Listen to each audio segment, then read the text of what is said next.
materials are brought into the MRF and then emptied out onto the floor, where a front-end loader is used to push the material into the plant and onto a screw conveyor or auger. The screw conveyor is like an enormous corkscrew, and it ensures that a constant flow of recyclable materials is moved up into the trommel, which is like an enormous dryer with holes in it. The trommel separates out the large paper and cardboard items from the rest of the products, called commingled items. Large paper and cardboard go up through the trommel, while the commingled items and smaller paper fall through the holes in the trommel to another conveyor belt.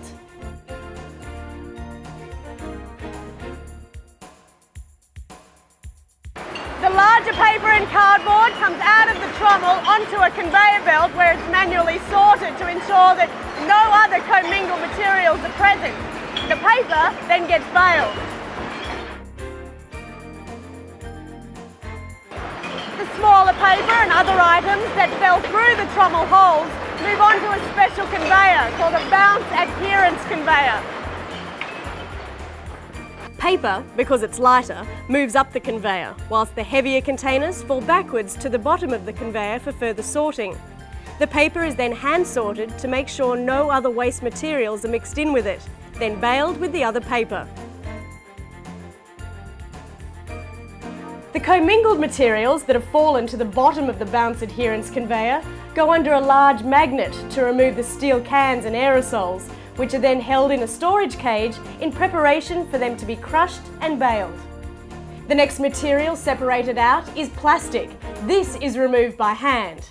PET, plastic code number 1, which is your clear plastics or your soft drink containers, is pulled off first.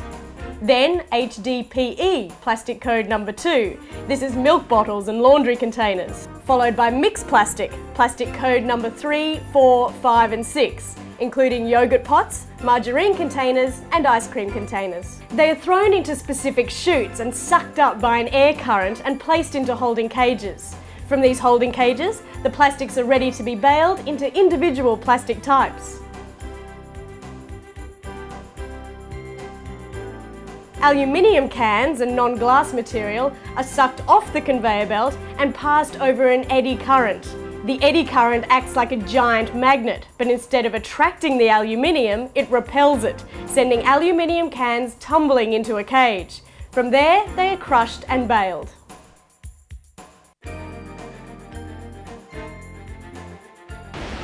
The leftover materials are made up of glass and waste materials. The glass is sent to the glass sorting plant for colour sorting. Glass is first separated into sizes, making it possible for the machines to colour sort the product. All glass is processed through separators and sorted into green, clear and brown glass. The remaining glass fines from the Gold Coast MRF are sent to a separate glass crushing plant for further processing.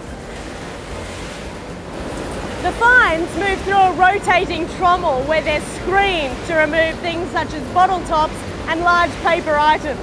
The glass is then sent through a crusher and crushed into different sizes. Now the size varies dependent on the end use.